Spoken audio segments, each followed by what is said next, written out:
Hello, I'm Nima Rajan. Prime Minister Justin Trudeau says the government is expanding the Canadian Emergency Response Benefit to people who earn some income, seasonal workers, and those who have run out of EI. He says people who earn up to $1,000 per month will soon be able to access the benefit. The Prime Minister says the government also plans to top up the pay of essential workers who make less than $2,500 per month. He says that includes many people who work in long-term care homes.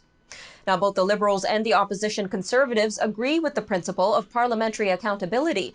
They are still working out what that should look like during the COVID-19 pandemic. The Conservatives are pushing for a compromise that will allow regular accountability sessions, while the Liberals have asked the Speaker to look at the idea of virtual sittings of the House of Commons. Initial Statistics Canada data shows economic activity collapsed in March, dropping to 9%, the biggest monthly decline on record. The COVID-19 pandemic brought businesses to a halt across the country as Canadians were urged to stay at home as a preventative measure. The preliminary estimate is the first from the agency. Today, the Bank of Canada announced that it will keep its key interest rate target on hold at 0.25%. Ontario Premier Doug Ford says COVID-19 is spreading like a wildfire in the province's long-term care homes. His government announced a plan today to address outbreaks in 93 facilities that will include more testing for residents and staff and increased infection control. Like BC, Ontario is now barring people from working in more than one of the homes at a time to limit the spread of the virus. Shaw Communications is temporarily laying off about 10% of its workforce as a result of unpredictable conditions created by COVID-19. The Calgary-based telecommunications company says most of the affected employees work in retail and sales positions across the company. Shaw President Paul McAleese says government efforts to limit the spread of the COVID-19 pandemic has resulted in dramatic work stoppages, leading to the hard decisions announced yesterday. Well, Shaw Communications is not the only company looking to temporarily cut back. ESPN is asking some of its on-air personalities to take a 15% pay cut over the next 3 months because of the coronavirus pandemic. The pay cuts, which are voluntary, would apply to the network's highest-paid broadcasters. They are designed to help deter further immediate furloughs that would affect network employees who might be more financially vulnerable.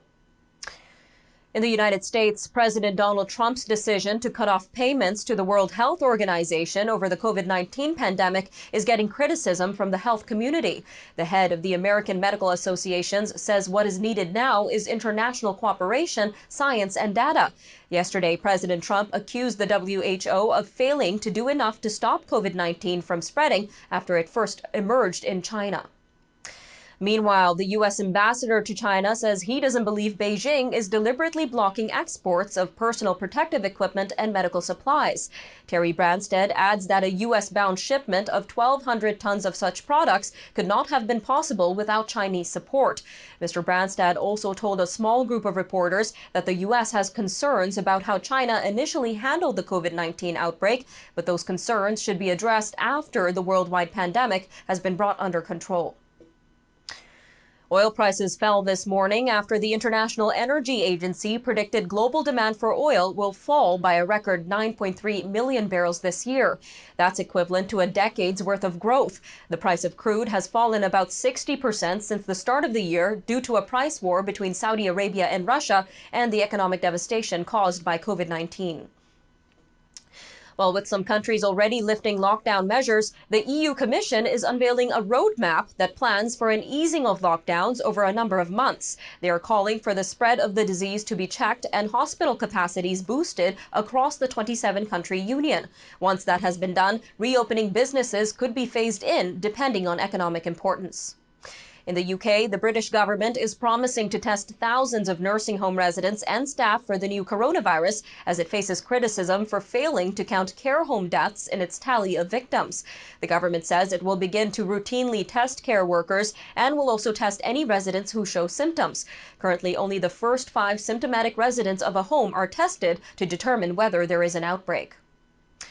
Online retailing giant Amazon is threatening to suspend all activity in France after a French court found that it wasn't doing enough to protect its workers. The company also announced plans to appeal yesterday's emergency ruling, which requires Amazon to stop selling non-essential goods for a month while it works out new worker safety measures. Amazon insisted that it is providing adequate security measures for staff, noting the implementation of temperature checks and mask distribution. Well, in Italy, Italian health police have inspected about 600 nursing homes since February and closed 15 of them outright because they posed a grave threat to the elderly during the COVID-19 pandemic. A total of 100 homes were found to not meet standards. Italian prosecutors have launched criminal investigations into at least a dozen nursing homes following reports that elderly were abandoned or left unprotected from the virus.